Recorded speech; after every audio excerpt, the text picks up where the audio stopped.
ፕሬዝዳንት ትራምፕ ቬኔዙዌላን በተመለከተ ምን እያሉ ነው?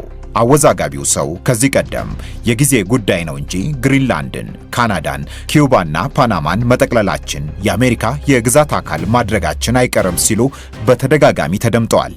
ምንም እንኳን ያሉት ሁሉ ከቃል ተሻግረው ከአንድ ሰሞን መነታረኪያነት አልፎ እስካሁን በተግባር ባይታይም አሁን ደግሞ ተረኛዋ ሀገር ቬኔዙዌላ ሆናለች።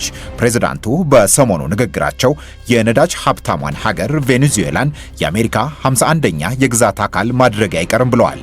ከ4 ወራት በፊት በድንገተኛ የእኩለ ሌሊት ወታደራዊ እርምጃ ኒኮላስ ማዱሮን ከነባለቤታቸው አሳግተው ወደ አሜሪካ የወሰዱት ፕሬዝዳንት ትራምፕ ከሰሞኑ በቬኔዙዌላ ዙሪያ ያለን እቅድ መሪ ከመቀየር ማዱሮን ከማንሳትም በላይ ነው ብለዋል። የፎክስ ኒውሱ ጋዜጠኛ ጆን ዳቪድ ሮበርትስ ራሳቸው ፕሬዝዳንቱ ፍርጥም ብለው ይህንኑ እቅድ የተመለከተ መረጃን ነግረውኛል ብለዋል። በሰዓቱ ትንሽ አስገርሞኝ ነበር። እንዲህ አሉኝ፣ ጆን ይህንን ልነግርህ ወዳለሁ። ስለዚህ ጉዳይ ማውራት ትችላለህ። ቬኔዙዌላን 51ኛ ግዛታችን ለማድረግ የሚያስችለውን ሂደት ለመጀመር እየተዘጋጀን ነው አሉኝ።